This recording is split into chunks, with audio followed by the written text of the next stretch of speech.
Peace and all goodness be yours, brothers and sisters of St. Barbara Parish and Old Mission Santa Barbara.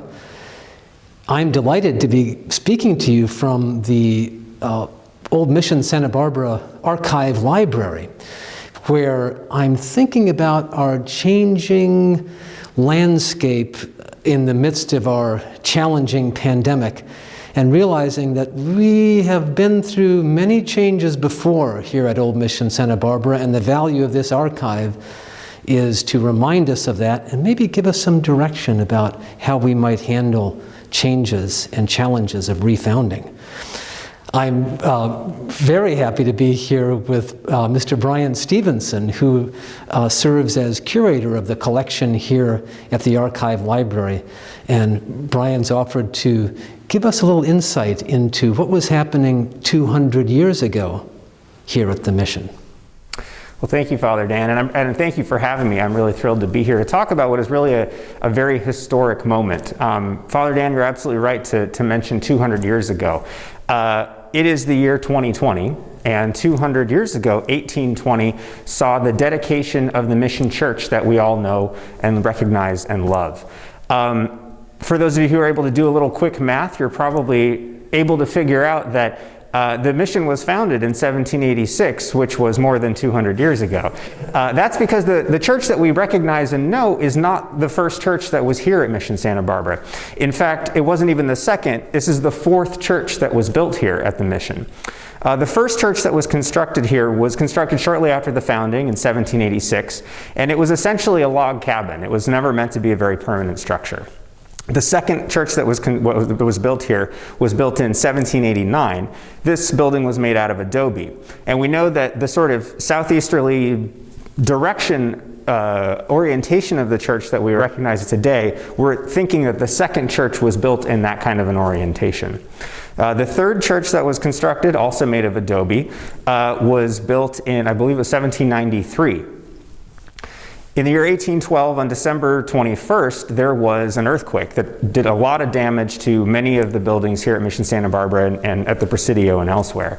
The church in particular was damaged, and actually services had to be held out of the church and in the open air and in a temporary structure for a number of months before it was deemed safe to be able to bring services back into the building. But at that point, the friars decided that they wanted to do a complete reconstruction and start over and build a stone and mortar building. Construction began in 1815, and in 1820, the building was dedicated.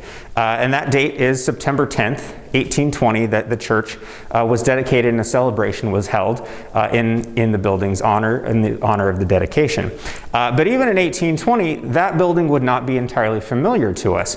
The 1820 church only had one bell tower. Didn't have the iconic sort of double tower that we recognize and are familiar with today. The second tower wasn't constructed until 1833, 13 years later. But on September 10th, 1820, there was a big celebration. Don Pablo Vicente de Solá, who was the Mexican governor of Alta California, came out, and he was there as a sponsor, a VIP, if you will. There were ministers from San Buenaventura, from San Juan Capistrano who came. Native musicians and artists came from as far away as San Fernando to join the Chumash here at Santa Barbara to sing and dance and provide entertainment and be part of the celebration. There was food and drink in plenty. We know that there was wine and brandy on offer. There was a dance, a mass, bells were rung, there was a fireworks display, there was even a bullfight. It was a very big celebration. The church that was built in 1820 was built out of sandstone, which is a fairly abundant resource in this area. And the walls that were constructed for the new mission church were 5 feet thick. So thick, in fact, that they needed to build buttresses to support the weight of such a heavy load of the walls of this new building. The building was built by the Chumash, and it was done so without any government funding.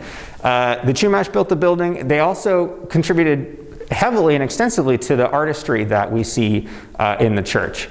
And on the facade of the church as well. In the niche of the facade, in the pediment there, which is that triangular portion, there is a statue of St. Barbara. There are also 3 statues on top of the pediment of faith, hope, and charity. These were all executed by a Chumash artist called Paciano. When you go into the interior of the mission church, the floor was done out of a red polished cement that was created with oil and with lime. The plaster walls were painted, the ceiling was decorated with statuary, with paintings, and it was all very lovely. And this was done by Chumash artists. The Chumash artists took the sort of European imagery that the friars brought with them, and then they infused it and imbued it with their own sort of style and color and modes to make this very unique art form that is unique to the mission church. You'll also notice that the facade of the church is neoclassical. You have, as I mentioned, this pediment, and there are these 6 Ionic columns that look very much like a Greek temple. That is because the builders took a lot of inspiration from a book that was in the library at Mission Santa Barbara. That book was called De Architectura by Vitruvius, who was a classical author. We're most familiar with him from Leonardo da Vinci's image of the Vitruvian Man, which demonstrates the proportions that Vitruvius spoke about in his work. That book is now a part of the collection of the Santa Barbara Mission Archive Library, and is in fact right here. This is the very book.